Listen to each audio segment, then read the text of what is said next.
बिस्मिल्लाहिर्रहमानिर्रहीम। प्रोग्राम एक पाकिस्तान के साथ मैं हूं ज़ौक अहमद।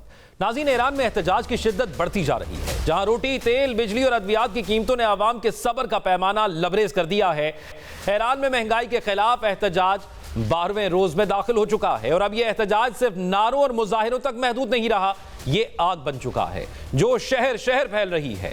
दारुल हुकूमत तेहरान हो या दूर दराज सूबे, सड़कें आवाम के गुस्से की आवाज से गूंज रही हैं। यह एहतजाज 28 दिसंबर को उस वक्त शुरू हुआ जब तेहरान के ताजरों ने रियाल की गिरती हुई कदर और बेकाबू महंगाई के खिलाफ दुकानें बंद करके सड़कों का रुख किया। इब्तिदा में ये एक मुआशी एहतजाज था, लेकिन देखते ही देखते ये निजाम के खिलाफ एक बड़ी तहरीक में बदल गया। आज सूरत हाल ये है कि ईरान के 31 में से 25 सूबे से एहतजाज की लपेट में आ चुके हैं। नाज़रीन, एहतजाज की शिद्दत का अंदाजा इस बात से लगाएं कि तेहरान में मुजाहिरे के दौरान एक पुलिस अफसर चाकू के वार से जान की बाजी हार गया।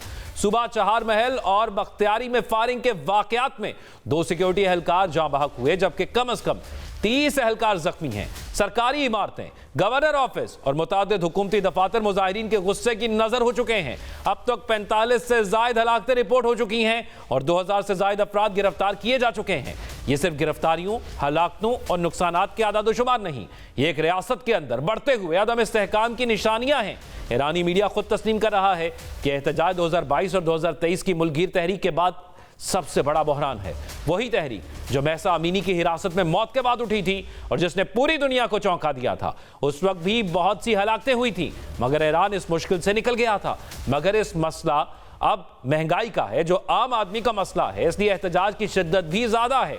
ऐसे में ईरानी आर्मी चीफ जनरल अमीर खातमी का बयान गैर मामूली अहमियत का हामिल है। उन्होंने खुले अल्फाज में खबरदार किया है कि ईरान अमेरिका और इसराइल की जानिब से हुकूमत मुखालिफ मुजाहिरीन की हिमायत पर खामोश नहीं रहेगा। यह बयान दरअसल एक इशारा है कि तेहरान इस एहतजाज को महज अवामी गुस्सा नहीं बल्कि एक बैरूनी साजिश के तौर पर देख रहा है।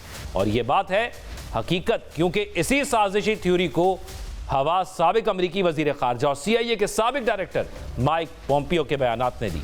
पोम्पियो ने एक जुमला कहा जो तेहरान के ऐवानों की गूंज बन गया। उन्होंने कहा कि ईरानी आवाम के साथ सड़कों पर मोसाद के एजेंट भी मौजूद हैं। पोम्पियो ने यहां तक कहा कि ईरान के 47 साल मुकम्मल हो रहे हैं और अमेरिका के 47वें सदर ट्रंप हैं। क्या यह महज इत्तफाक है? पोम्पियो का बयान सिर्फ एक सियासी जुमला नहीं था बल्कि एक नफ्सियाती वार था, साजिश का एतराफ था।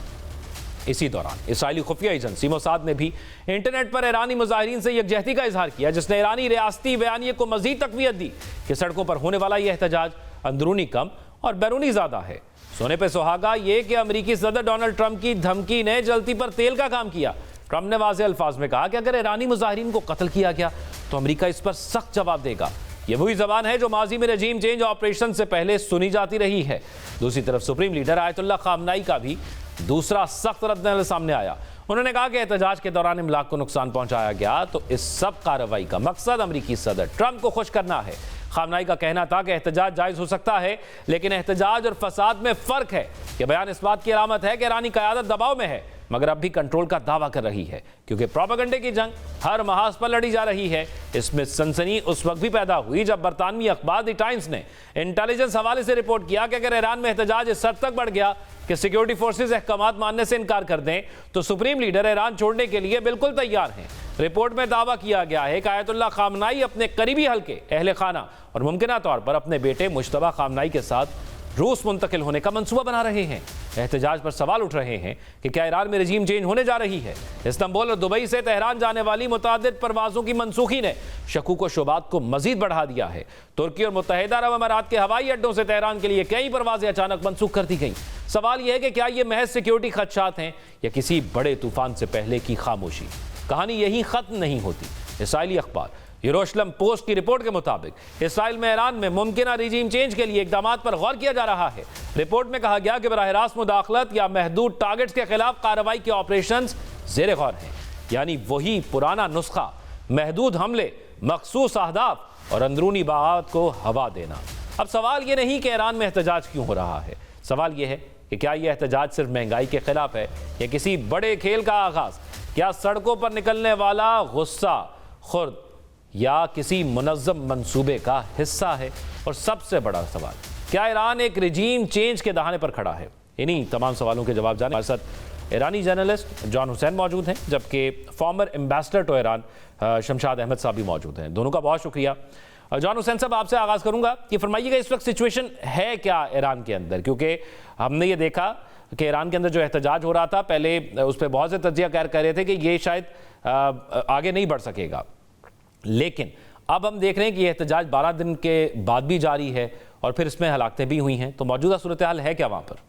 जी सलाम, इस वक्त जो सूरत हाल है वो ये कि जैसा कि आपने पहले कहा नहीं करेगा, यही आइडिया था और मेरा भी ये ख्याल था। 12 जब डॉलर दोबारा इंक्रीज किया एकदम से, तो दोबारा ट्रेडर्स ने दुकानें बंद की, प्रोटेस्ट दोबारा शुरू हुए।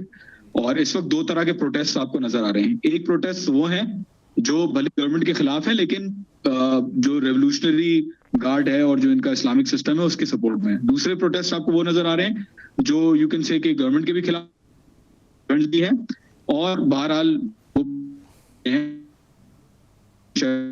जो के अंदर 3,000 लोग तकरीबन बाहर निकले थे प्रोटेस्ट के लिए। और जो हलाकतों की सूरत हाल है वो 36 हलाकतें वो रिकॉर्डेड थी। अभी अपडेट हुआ हुआ नंबर तो उससे ज्यादा हो गई है, लेकिन उसमें से ज्यादातर जो है वो पुलिस वाले हैं और बसीज जो इनकी पैरामिलिट्री और वॉलंटियर फोर्स कह लें उसके मेंबर्स हैं। अच्छा, एक चीज जरा इस एहतजाज को समझने के लिए कुछ चीजें जो रिपोर्ट हो रही है मैं चाहूंगा आपसे तस्दीक भी कर ली जाए। जैसे बीबीसी रिपोर्ट कर रहा है कि कासिम सुलेमानी साहब का वहां पर जो स्टैचू था उसको गिराने की कोशिश की गई, फिर यह भी कहा गया मुख्तलिफ जगह पर जराए से कि ईरानी परचम को जलाने की कोशिश की गई, और फिर यह भी कहा गया कि ईरानी सुप्रीम लीडर के खिलाफ बड़े नारे लगाए गए हैं उनकी जिंदगी को लेकर। जी बिल्कुल, ये हकीकत देखें, 20, 25, 30 लोगों का क्लस्टर बाहर निकलता है मास्क पहन के और केमिकल्स लेके, रोड पे बसों को, गाड़ियों को, मोटरसाइकिलों को वो आग लगाते हैं 10 मिनट 15 मिनट के अंदर अंदर और वापस चले आते हैं। मेरी खुद देखी हुई, कल मैं खुद विटनेस किया मैंने रिसालत पे कि ऐसा हुआ है कि लोग बाहर आए हैं और मास्क लगा के और उन्होंने जला वगैरह किया और वो वापस चले गए। तो बिल्कुल कासिम सुलेमानी की जो पुतला है, स्टैचू, उसको भी गिराने की कोशिश की, ईरान का परचम भी जलाया और उसके साथ साथ कुरान को भी आग लगाई लोगों ने। रश के अंदर मस्जिदों पर अटैक किया लोगों ने और बिल्कुल ऐसा हो रहा है कि वायलेंट पॉकेट्स जो है वो बाहर निकलते हैं, वायलेंस करते हैं और जो है वो वापस चले जाते हैं। तो बिल्कुल ऐसा हो रहा है, there is no doubt in that. अच्छा, हमारे साथ अभी शमशाद अहमद साहब भी मौजूद हैं, वो एम्बेसडर रहे हैं ईरान के अंदर, उनसे ज़रा सूरत हाल जानते हैं कि उनके दौर के अंदर क्या कुछ रहा और उनकी क्या असेसमेंट है। शमशाद साहब, हाउ यू सी दिस, जो कुछ हो रहा है ईरान के अंदर, आपको लगता है कि ये एक अवामी मूवमेंट है जो अपने हकूक़ की बात कर रही है? आपको लगता है कि ये एक बैरूनी साजिश है जिस तरह की ईरान की हुकूमत कहती है कि वहाँ पर हो रही है, या आपको लगता है ये अवामी इनकलाब क्योंकि एक बार पहले वहाँ पर आ चुका है तो फिर ये एक ऐसा इनकलाब है जिसको रोका नहीं जा सकता अब वहाँ पर? देखिए, आपको इस मसले को समझने के लिए ईरान की तारीख पर नज़र दौड़ाना ज़रूरी है। ईरान वाहिद मुल्क है इस पूरे खित्ते में ही नहीं बल्कि मेरे ख्याल में दुनिया में जिसने अपनी आज़ादी और ख़ुद मुख्तारी को कभी भी किसी वजह से भी कुर्बान नहीं किया, किसी खातिर भी, और ना ही ईरान को किसी बैरूनी ताकत ने कभी ऑक्यूपाई किया है। और पुराने सदियों में बातें होती थी, अलेक्जेंडर द ग्रेट आया था, वो रोमन एम्पायर ने कोशिश की थी, उस वक्त ईरानियन एम्पायर होती थी, तो फिर ईरान में भी काफ़ी अंदरूनी तौर पर सल्तनतें बनती रहीं और एक फिर पहलवी बादशाह बना था जो कि वज़ीर हुआ करता था। लेकिन ये था कि कभी भी कोई बैरूनी ताकत कामयाब नहीं हुई, अंदरूनी तौर पर हालात बदलते रहे। मुझे याद है मैंने अपना करियर जो था, सिफारती करियर, डिप्लोमेटिक करियर ईरान से शुरू किया था और इनकलाब से पहले 1967 से लेकर 69 तक मैं वहाँ था।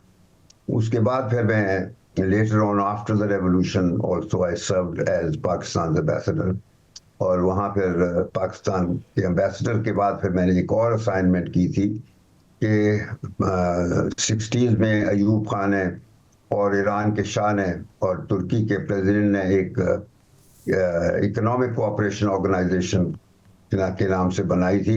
RCD कहते थे हम उस वक्त, लेकिन जब मैं बना उसका सेक्रेटरी जनरल तो उसका नाम बदला जा चुका था और इसको इकोनॉमिक कोऑपरेशन ऑर्गेनाइजेशन कहते थे। और वो 3 मेंबरों की ऑर्गेनाइजेशन थी जो कि मैंने फिर उसको 10 मेंबरों की बनाया, क्योंकि उस वक्त सोवियत यूनियन डिसइंटेग्रेट हो गया था। तो I took the advantage of traveling to the Central Asian republics, and I persuaded them to join the ECO, which they did, और वो आज 10 मेंबरों की ऑर्गेनाइजेशन मौजूद है। अब मैं आता हूँ इस ईरान की मौजूदा सिचुएशन पर। ये जो सिचुएशन है, ये यकीनन इसमें अमेरिका की इंटरफेरेंस शामिल है, लेकिन समझना ये है कि ईरान में रेवोल्यूशन जो है वो सिर्फ एक ही रेवोल्यूशन आया है, कभी पहले नहीं था, और वो रेवोल्यूशन इस्लामी रेवोल्यूशन था। जब हम लोग थे वहाँ 68 में 69 में, तो हम लोग अपनी हुकूमत को रिपोर्ट्स भिजवाया करते थे कि यहाँ ईरान में अब एक इनकलाब इनएविटेबल है, इंडिस्पेंसिबल है। और वो इस वजह से था कि वहाँ पर इतनी मगरबियत फैल गई थी।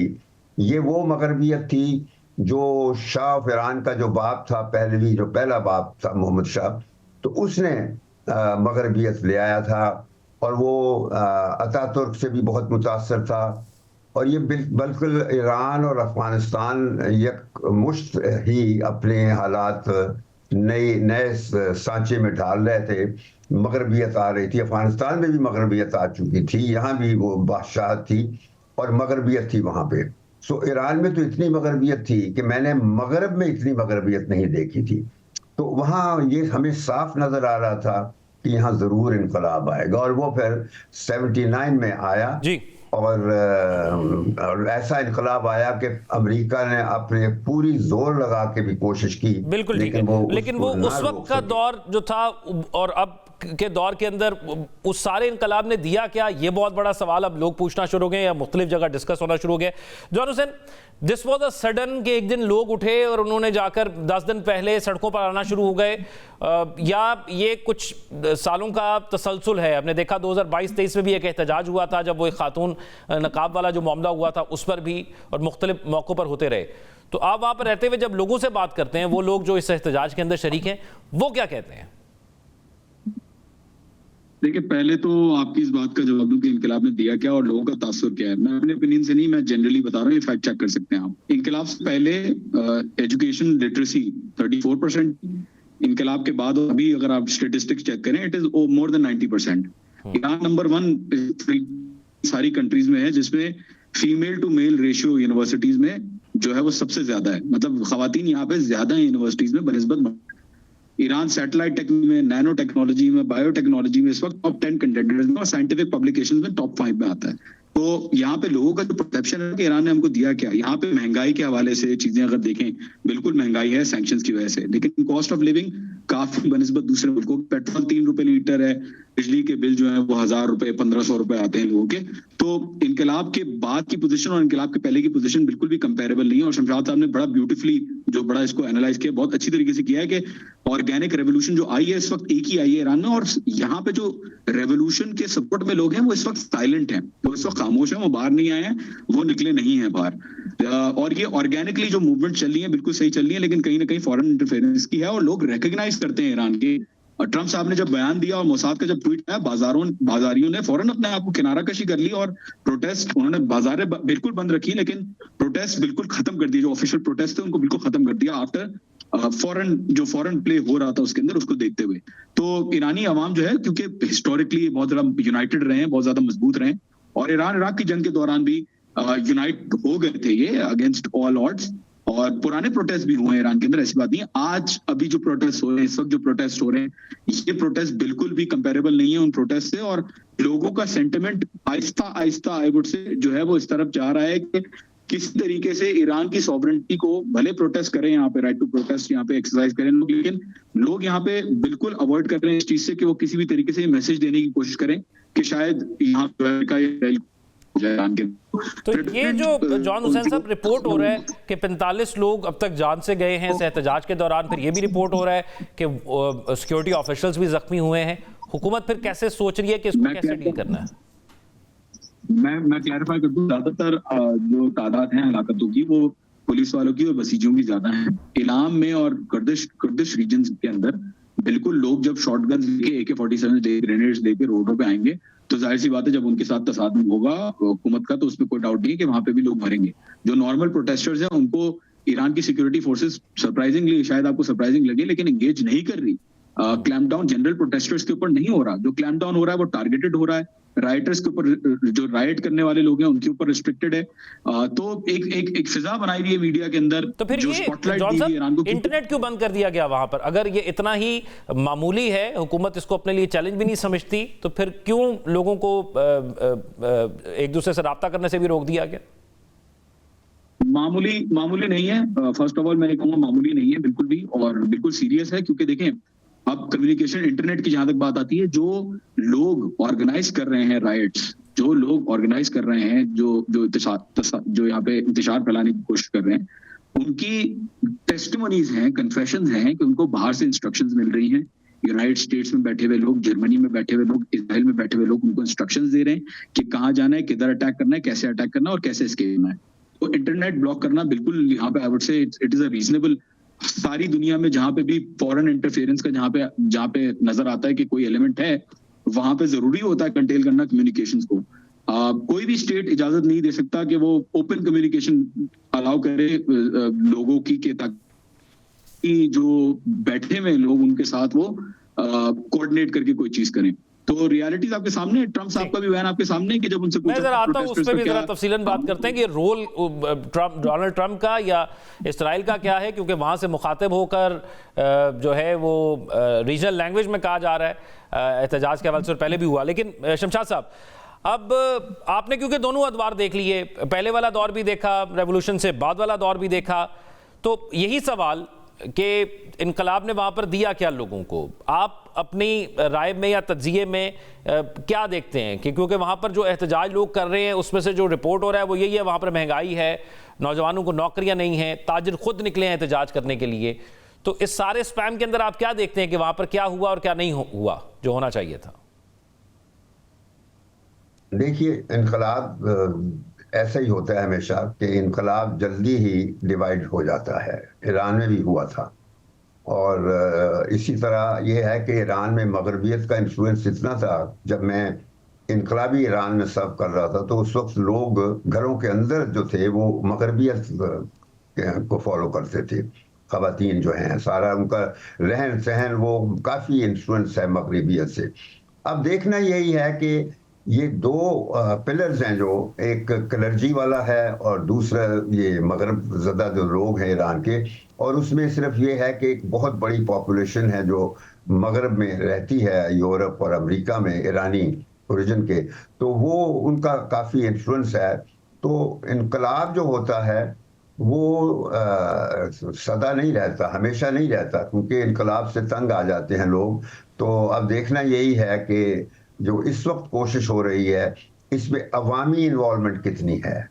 और मेरा नहीं ख्याल कि अभी तक इतनी कोशिश के बावजूद भी अवाम इतने ज़्यादा नहीं निकले, और हो सकता है कि मौजूदा जो सिस्टम है ईरान का वो इस पर आगे ना जाने दे और वो कंट्रोल रखेंगे वो, बस इस तरह। ठीक है, यानी आप समझते हैं कि कंट्रोल हो सकता है। अब जॉन साहब, कैटेगोरिकली अगर बात की जाए, जो इस वक्त वहाँ पर हीट है एहतजाज की, क्या ईरानी हुकूमत सरवाइव कर जाएगी ऐसे एहतजाज से? वाज़े तौर पर फैक्ट्स के साथ देखा जाए तो फैक्ट्स के साथ हिस्ट्री भी अगर हम लोग ले लें, फैक्चुअली हिस्ट्री भी रही है। देखिए 1980s से जंग हुई, ईरान इराक वॉर हुई, हफ्ते 3 बॉम्बिंग्स हुई। मुजाहिदीन खल के एक ऑर्गेनाइजेशन थी, इनकलाब के बिल्कुल बाद उन्होंने किलिंग शुरू कर दी थी। महसा अमीनी के प्रोटेस्ट हुए, फ्यूल प्राइसेस बढ़ने के प्रोटेस्ट हुए। वो आई थिंक वो इश्यूज फैक्चुअली अगर देखें, अगर आप नंबर्स कंपेयर करें तो एक्चुअली वो ज्यादा बड़े लेवल पे जो थे वो प्रोटेस्ट थे और इश्यूज थे। अभी तो आई वुड से कि बिल्कुल मेरा पर्सनल ओपिनियन ये है कि बिल्कुल करेगी, और इतना ज्यादा नहीं है, अगेन है बिल्कुल, लेकिन इतना ज्यादा नहीं है जितना दिखाया जाता है सिचुएशन को वेस्टर्न मीडिया में। और शमशाद साहब, आप समझते हैं कि ये आपके लिए सरप्राइजिंग था जिस तरह का एहतजाज वहाँ पर शुरू हुआ? दूसरा, हमने ये भी देखा सारी सिचुएशन के अंदर, डोनाल्ड ट्रंप लास्ट ईयर उन्होंने अटैक भी किया ईरान पर, अब कह रहे हैं कि अगर वहाँ पर प्रोटेस्टर्स के खिलाफ फोर्स इस्तेमाल की गई तो वो अटैक करेंगे। So how you analyse this situation कि क्या एक दफ़ा फिर हम देखेंगे कि अमेरिका का किरदार भी होगा इसके अंदर और फिर इन्वॉल्वमेंट से ये बढ़ भी सकता है फिर? मैं बताऊं आपको कि जब मैं ईरान में काफ़ी अरसा सर्व करने के बाद फिर मैं आखिरी मेरी पोस्टिंग थी as Pakistan ambassador to the United Nations, तो वहाँ पे मेरा दोस्त था अमेरिका का सफ़ीर जो यूनाइटेड नेशंस में था, रिचर्ड हॉलब्रुक। तो वो अक्सर मुझसे ईरान डिस्कस किया करता था, ब्रीफिंग लेता था। एक दफ़ा कांग्रेशनल डेलीगेशन को उसने लंच पे बुलाया न्यूयॉर्क में और मुझे बुलाया उनको ब्रीफ करने के लिए, क्योंकि they were planning to visit Iran. तो मैंने उस वक्त इनको ब्रीफ किया था कि वो मतलब है कि तब्दीली कोई ऐसी मैं नहीं एंटिसिपेट करता था, लेकिन एक बात ज़रूर मैं बता रहा था कि अमेरिकन जो हैं वहाँ से निकल गए हैं ईरान से, लेकिन अमेरिका अभी भी ईरानियों के दिल में है। ये एक मेरी कहावत, ये शायद इस वक्त भी एप्लीकेबल हो। तो अब देखना यही है कि वो जो अमेरिका लोगों के दिलों में है वो अगर काम कर गया तो फिर शायद कोई तब्दीली आ जाए। ये बड़ी मैं वो बात कर रहा हूँ, यानी ना चाहते भी, लेकिन ये हकीकत है। वहाँ पे जो ईरानियन घरों के अंदर जिस किस्म की रहन सहन है, यानी मैं अगर कहानियाँ शुरू कर दूँ वो फिर वो होता होगा, लेकिन मैंने ये काफ़ी चीज़ें कवर की हैं अपनी किताब में, जो हालिया रिसेंटली एक किताब आई है ईरान की सियासत के बारे में, तो उसमें देखा जा सकता है। लेकिन मैंने बता दिया कि अमेरिका का असर वहाँ पे because of the long tradition, बादशाहत के ज़माने की जो मगरबियत थी, वो हो सकता है कि उछल जाए बस, तो फिर कुछ तो हो सकती है, लेकिन इस वक्त होना नहीं चाहिए, क्योंकि जिस तरह दुनिया में तहस नहस ट्रंप ने की है, तो ये ईरान में ट्रंप की कामयाबी जो है वो दुनिया को बर्बाद कर देगी। ये सिर्फ ईरान की बात नहीं होगी, उससे पाकिस्तान भी मुतासर होगा, खलीज की रियासतें भी मुतासर होंगी। इस वक्त ट्रंप को कामयाबी नहीं होनी चाहिए किसी किस्म की, मैं ये ओपनली कह रहा हूँ, क्योंकि ट्रंप जो है वो सियासतदान नहीं है, वो सिफारतकार नहीं है, वो एक जुए का खिलाड़ी है, बेसिकली पोकर प्लेयर है। कसिनो बनाते बनाते वो आजकल सिवाय उसको ये कि वो गजा को एक रिजॉर्ट बना दे, ग्रीनलैंड। ये कामयाबी तो बिल्कुल आप समझते हैं कि नहीं होनी चाहिए, लेकिन वेनेजुएला की सूरत हाल हमने देखी, जिस तरह Donald Trump did all the thing और वो सारा कुछ, और जिस तरह वो अब बाकी इधर उधर भी बात कर रहे हैं मुख्तलिफ और मुल्कों के हवाले से भी। जॉन साहब, एक तो ये जो बात की अभी शमशाद साहब ने कि अमेरिका अभी भी वहां पर लोगों के दिलों में है, क्या ऐसा है? और फिर जो चैलेंजेस वहां पर हैं लोगों को, जिसकी वजह से लोग प्रोटेस्ट कर रहे हैं, उसका सलूशन क्या है ईरानी हुकूमत के पास? देखिए, पहले तो शमशाद साहब is obviously very seasoned diplomat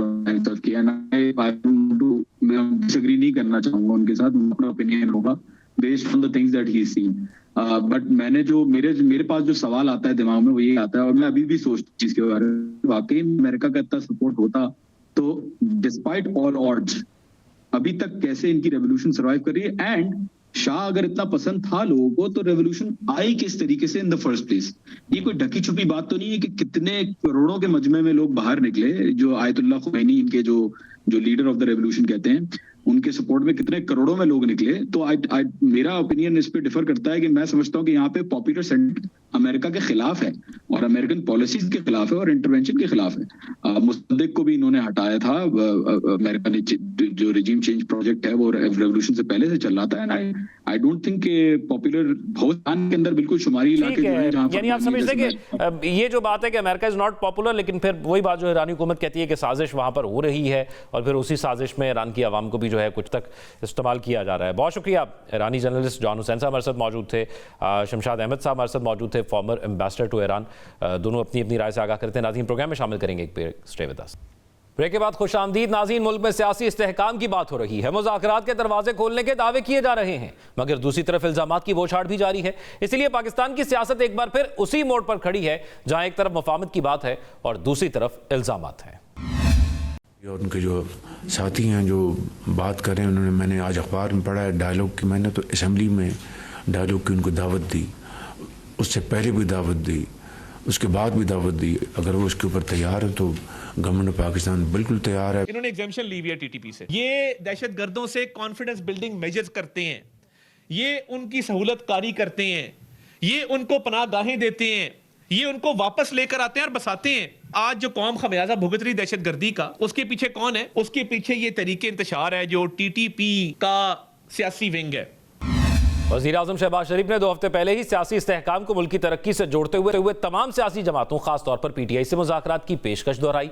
फिर वज़ीर आज़म के मुशीर बराए सियासी अमूर राना सनाउल्लाह ने गैर मामूली तजवीज़ सामने रखी। उनका कहना था कि एतमाद साजी के लिए सदर, वज़ीर आज़म नवाज शरीफ और बानी पीटीआई समेत 5 बड़ों को आपस में मिल बैठना चाहिए। बज़ाहिर ये तजवीज़ सियासी बर्फ पिघलाने की कोशिश दिखाई दी, इसकी तहसीन भी की गई। बात मजीद आगे बढ़ी तो नेशनल डायलॉग कमेटी ने भी कॉन्फ्रेंस कर डाली, जिसके बाद जारी एलामिये में कहा गया कि हुकूमत और अपोजिशन की 2 तरफा कमेटियां तश्कील दी जाएं। हुकूमती कमेटी वज़ीर आज़म, सदर और नवाज शरीफ की नुमाइंदगी में बने, जबकि अपोजिशन कमेटी को सियासी कैदियों तक रसाई दी जाए। एलामिये में सियासी कारकुनान की रिहाई और सियासी मुकदमात के खात्मे का मुतालबा भी शामिल था। बज़ाहिर एक मुकम्मल रोड मैप लगता था, मगर बात तो जब बने जब फरीकैन राजी हों। मुज़ाकरात की बात पर पीटीआई के रहनुमा अली ज़फ़र का बयान सामने आया, जिसने मुज़ाकरात की उम्मीदों पर सवालिया निशान लगा दिया। अली ज़फ़र का कहना था कि बानी पीटीआई से मुलाकातों की इजाज़त दिए बगैर किसी किस्म की बातचीत या मुज़ाकरात मुमकिन नहीं। और आज वज़ीर इत्तलात अता तारड़ की प्रेस कॉन्फ्रेंस ने भी मुज़ाकरात के होने पर कई इबहाम दूर कर दिए। अता तारड़ ने पीटीआई पर संगीन इल्ज़ामात आयद करते हुए उसे तहरीक इंतशार करार दिया। यहाँ तक कहा कि पीटीआई कलअदम टीडीपी का सियासी विंग है और उसने दहशतगर्दों से इस्तिस्ना लिया हुआ है। उनका कहना था कि कौम आज दहशतगर्दी का जो खुमियाजा भुगत रही है, उसके पीछे भी तहरीक इंसाफ का किरदार है। उन्होंने गवर्नर्स पर, खैबर पख्तूनख्वा की हुकूमत को भी आड़े हाथों लिया। उनका कहना था सूबे में छोटे दिल और छोटे जहनों वाली हुकूमत मुसल्लत है। उन्होंने वजीर आला केपीके के तर्ज अमल पर तनकीद करते हुए खवातीन की तस्दीक के इल्जामात भी लगाए। वजीर इत्तलात का कहना था कि पीटीआई ने दहशतगर्दों को खैबर पख्तूनख्वा में लाकर बसाया। उनका लीडर दहशतगर्दों को शहीद करता है और पाक फौज के जवानों के लिए एक लफ्ज तक नहीं लिखा।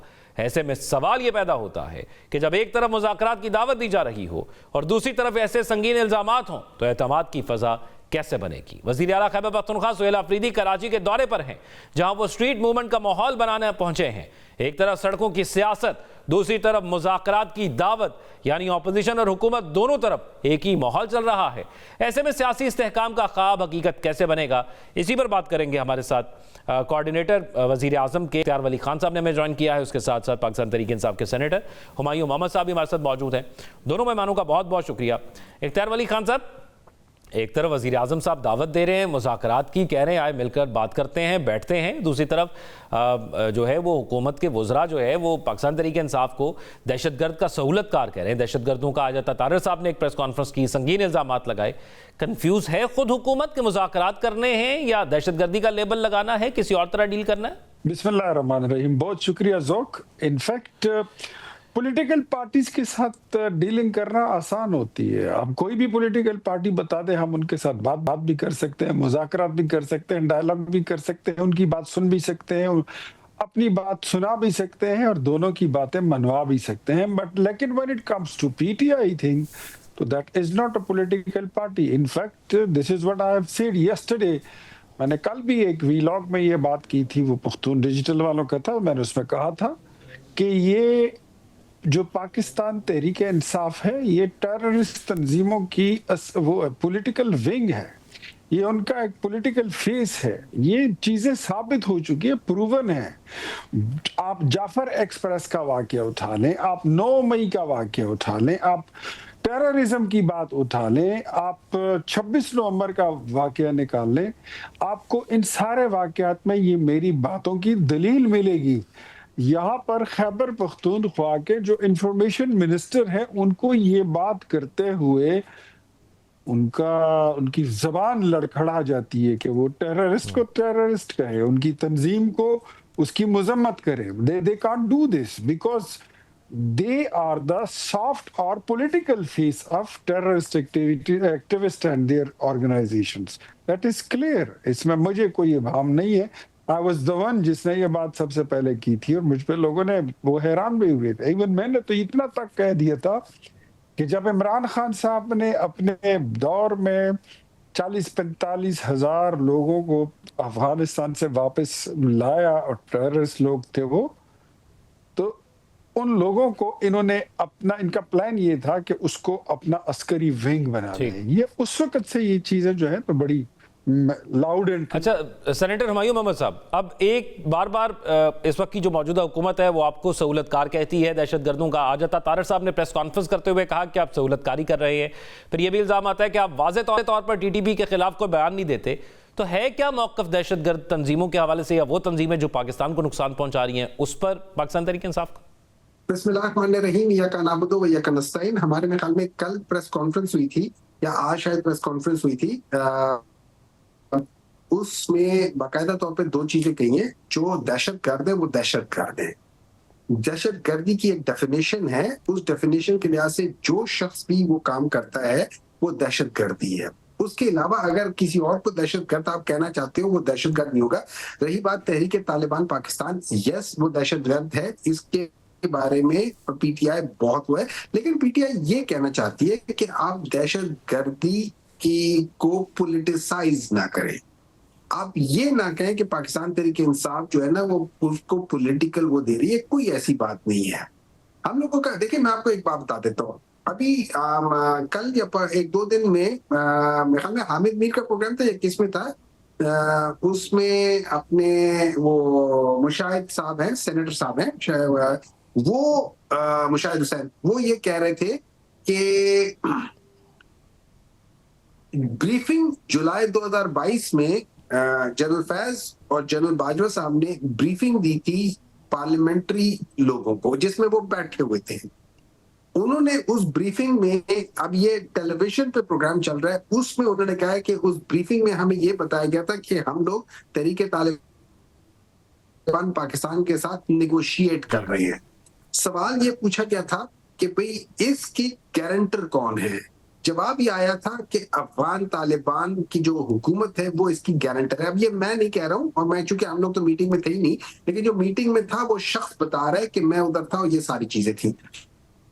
उसके बाद ये 2000, अच्छा उससे पहले हम चले जाते हैं जिसमें यही जनरल बाजवा साहब का ये ब्रेन चाइल्ड था कि हम लोग तहरीक तालिबान को वापस लेकर आते हैं, और उन्होंने इमरान खान को बताया था कि ये चीजें ये 2021 का आखिर है, और इमरान खान इस पे सोल्ड हो गया था। इमरान खान ने कहा अच्छा आइडिया हम कर लेते हैं, जिसमें इमरान खान ने बात चीजें बताई थी, लेकिन उसके पीछे जो अब लोग जो कहते हैं उसके पीछे दिमाग जो था ना वो जनरल बाजवा साहब का था, लेकिन इमरान खान ने कहा वो कर लेते हैं, लेकिन उन्होंने कहा कि हम इसको कैबिनेट से अप्रूव कराते हैं। जब वो बात कैबिनेट में गई तो वहां पे कैबिनेट के ये अपने नूरुल कादरी साहब, उन्होंने भी ये बयान ओपनली दिया हुआ है, बाकी लोगों ने भी दिया है, और खास तौर पे जो मुराद सईद है उसने 3-4 सवाल उठाए थे। उन्होंने कहा था कि जनरल साहब क्या आपने उन 80,000 लोगों जिनकी कुर्बानियां हुई हैं, जिनकी शहादतें हुई हैं इस सारे टाइम में, 15 साल में, 20 साल में, क्या आपने उनसे, उनके फैमिली वालों से ये चीज पूछा है? वो जो एपीएस वाले जो बच्चे शहीद हुए हैं उनके माँ बाप से पूछा है? वो पॉलिटिकल पार्टी मेनली, ये जो माजी में सब कुछ हुआ ये हुमायूं साहब वज़ीर आज़म की मर्जी से ही हुआ ना, उस वक्त जो पार्टी इक़्तिदार में थी उसकी मर्जी से हुआ, उसी ने वो फैसले किए। लेकिन अब ये डेडलॉक जो है ना, ये बात आ रही है जहां पर मुज़ाकरात की बात आती है वहां पर इस बात के डेडलॉक की बात आती है कि आपका मौक़िफ़ क्या है। अब इख्तियार वली साहब, अब प्राइम मिनिस्टर दावत देते हैं और इस सारी सिचुएशन के अंदर वो कहते हैं कि आए बैठकर बात कर लेते हैं। जब प्राइम मिनिस्टर की आप मुज़ाकरात की बात करते हैं, पाकिस्तान तहरीक इंसाफ कहती है कि जब हम एहतजाज की कॉल देते हैं आप मुज़ाकरात की बात करते हैं, आप डरते हैं हमसे, हमारे पास इतनी अवामी ताकत है जिसकी वजह से आप फिर मुज़ाकरात की तरफ आना चाहते हैं। क्या वजह है कि बार बार मुज़ाकरात की दावत देते हैं और फिर वो पार भी नहीं चढ़ती? मुज़ाकरात तो एहसानुल्लाह एहसान के साथ भी हुए, हाफिज गुल बहादुर के साथ भी हुए, मुज़ाकरात तो उसामा बिन लादेन के साथ भी हुए, सबके साथ होते हैं। तो ये तो फिलहाल इस वक्त मुल्क को, कौम को धोखा देकर सियासत और जमहूरियत का लिबादा ओढ़ के एक सियासी जमात की शक्ल में खड़ी है। तो मुज़ाकरात तो दहशतगर्द तंजीमों के साथ भी होती हैं। तो ये भी तो इसमें दूसरा ये है कि कुछ जो हमारे मुल्क के मासूम लोग हैं उनको इनका जो डर्टी फेस है वो अभी तक मालूम भी नहीं है, वो अभी बताना बाकी है।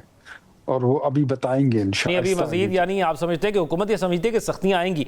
उमैर मोहम्मद साहब, अब मौजूदा दौर के अंदर ये जो डेडलॉक की बात हम कर रहे हैं, इसमें एक तो दहशतगर्दी वाला मामला, फिर पाकिस्तान तहरीक इंसाफ के साथ कुछ TORs का मामला, ये तमाम चीज़ें मौजूद हैं जो डेडलॉक का हिस्सा हैं। अब जब हुकूमत मुज़ाकरात की दावत देती है, आप उसके बाद एहतजाजी सियासत में शिद्दत इख्तियार करते हैं। आप नहीं समझते कि पॉलिटिकल स्टेबिलिटी के लिए कुछ जिम्मेदारी पाकिस्तान तहरीक इंसाफ की भी है कि अगर हुकूमत एक तरफ से कहे कि चले मुज़ाकरात करते हैं, तो दूसरी तरफ से वो भी एक स्टेप डाउन हो और फिर मुज़ाकरात को आगे बढ़ाए ताकि मुल्क में पॉलिटिकल स्टेबिलिटी आए?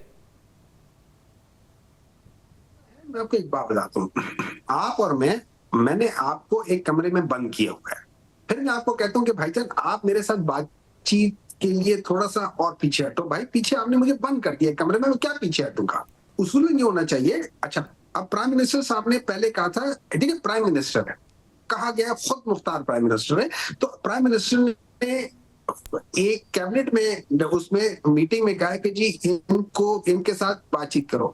फिर बाद में कहते हैं कि मुझे ग्रीन सिग्नल आ गया। भाई ये ग्रीन सिग्नल किधरों आया है?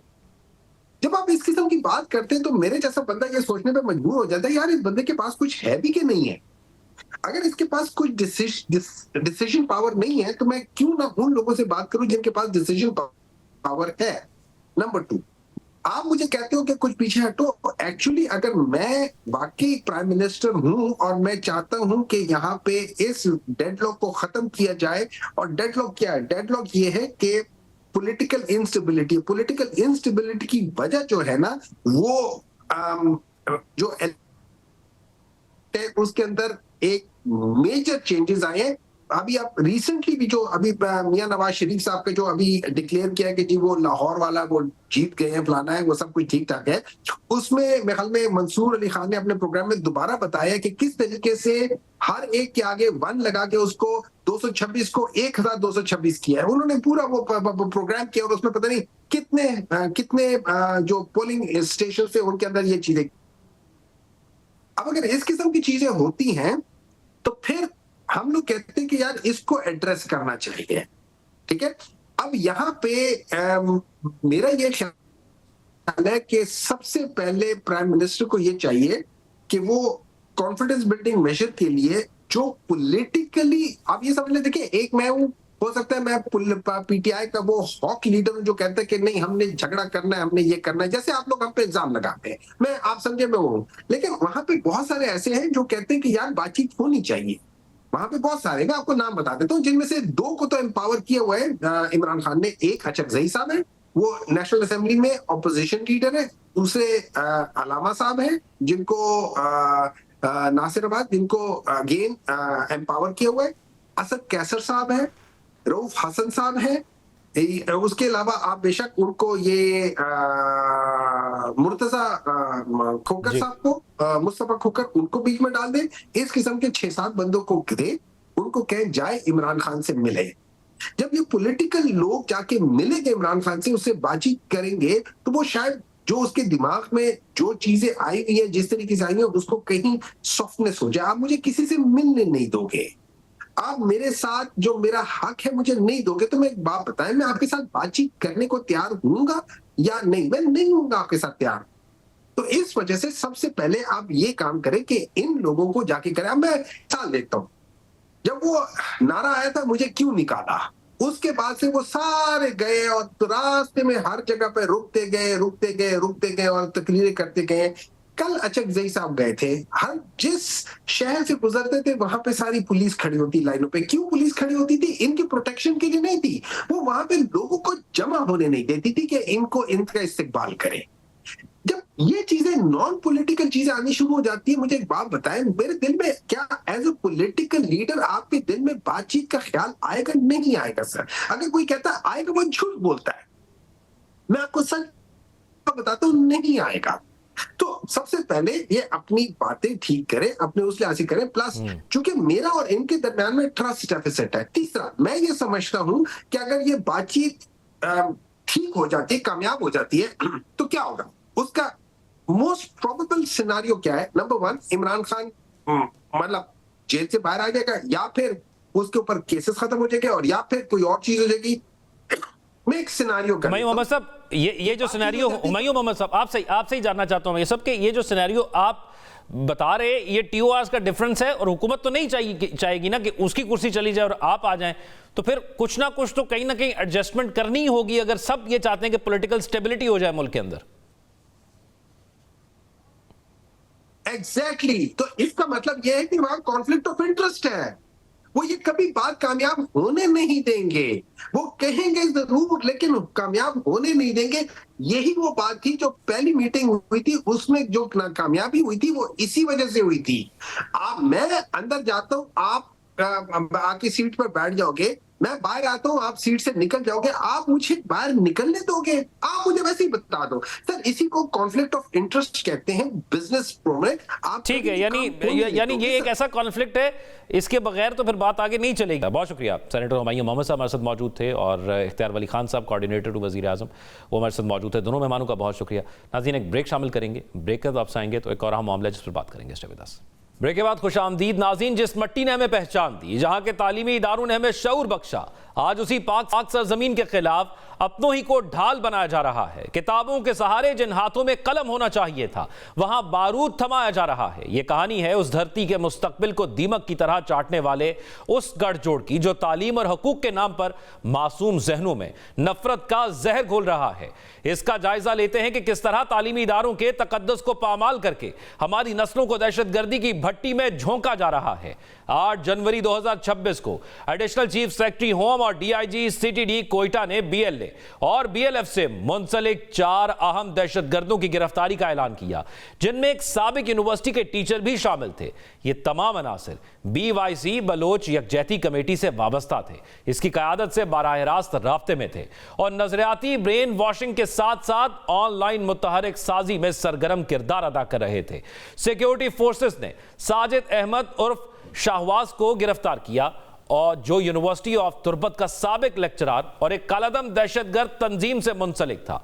गिरफ्तारी के दौरान एक खुदकुश जैकेट, जदीद असलहा और बड़ी मिकदार में गोला बारूद बरामद किया गया, जो पंजगोर से तुर्बत मुंतकिल किया जा रहा था। तहकीकात के मुताबिक साजिद के बीएलए, बीएलएफ और बीवाईसी से राब्ते थे, और वो रैकी, भर्ती, नजरियाती तरबियत, ऑनलाइन मुतहरिक साजी और अफगानिस्तान में मौजूद कमांडर्स से राब्तों में मुलव्विस रहा, जबकि असलहा मुबैना तौर पर एक हमसाया मुल्क से स्मगल किया गया था। इस कार्रवाई के दौरान मजीद मुश्तबा अफराद को भी गिरफ्तार किया गया, जिनमें खारान से ताल्लुक रखने वाला 18 साल सरफराज, जो रैकी जैसी सरगर्मी में मुलव्विस था, 20 साल जहांजेब उर्फ मेहरबान, जिसने सरफराज को भर्ती किया और फंड्स और सामान की फराहमी में सहूलतकारी की, और 18 साल बेजन, जो इन्हीं नेटवर्क्स के जरिए दहशतगर्दी में शामिल किया गया। प्रेस ब्रीफिंग में इस बात पर तशवीश का इजहार किया गया कि बीवाईसी और इसी नौइयत के प्लेटफॉर्म्स के जरिए तालीम याफ्ता नौजवानों में इंतहा पसंदी तेजी से बढ़ रही है। डिजिटल स्पेस में मौसर बरतरी हासिल करने के लिए एक मुनज़्ज़म स्ट्रेटेजिक कम्युनिकेशन स्ट्रॉटकॉम मुहिम की जाए, ताकि बीएलए और बीवाईसी के गठजोड़ को बेनकाब किया जा सके। पाक फौज की बरवक्त कार्रवाइयों से दहशतगर्दी में मजीद कमी भी आई है। तमाम एक्शंस में जो टेररिस्ट हैं, जो असैसिनेट हुए, मर्डर हुए, जो हमारे पे अटैक करते रहे हैं, जो इस एक्शंस में जिनका एलिमिनेशन हुई, उनकी तादाद जो है वो 730 से ऊपर है।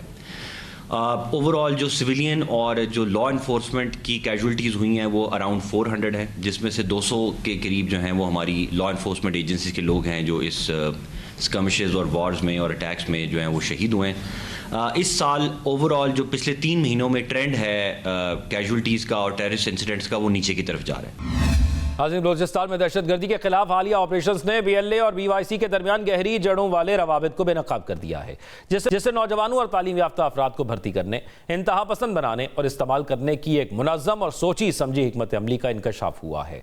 साजिद अहमद उर्फ शाहबाज की गिरफ्तारी, जो इस्लामाबाद की इंटरनेशनल इस्लामिक यूनिवर्सिटी से इमरानियात में मास्टर्स की डिग्री रखने वाला साबिक यूनिवर्सिटी लेक्चरर था, दहशतगर्द नेटवर्क्स मुनज़्ज़म हिकमत अमली के तहत तालीम याफ्ता अफराद को निशाना बना रहा था। साजिद, जो इससे कबल यूनिवर्सिटी ऑफ तुर्बत में मुलाजमत कर चुका था, बीएलए की कार्रवाइयों के लिए जदीद असलहा और धमाका खेज मवाद की बड़ी खेप मुंतकिल करते हुए गिरफ्तार किया गया।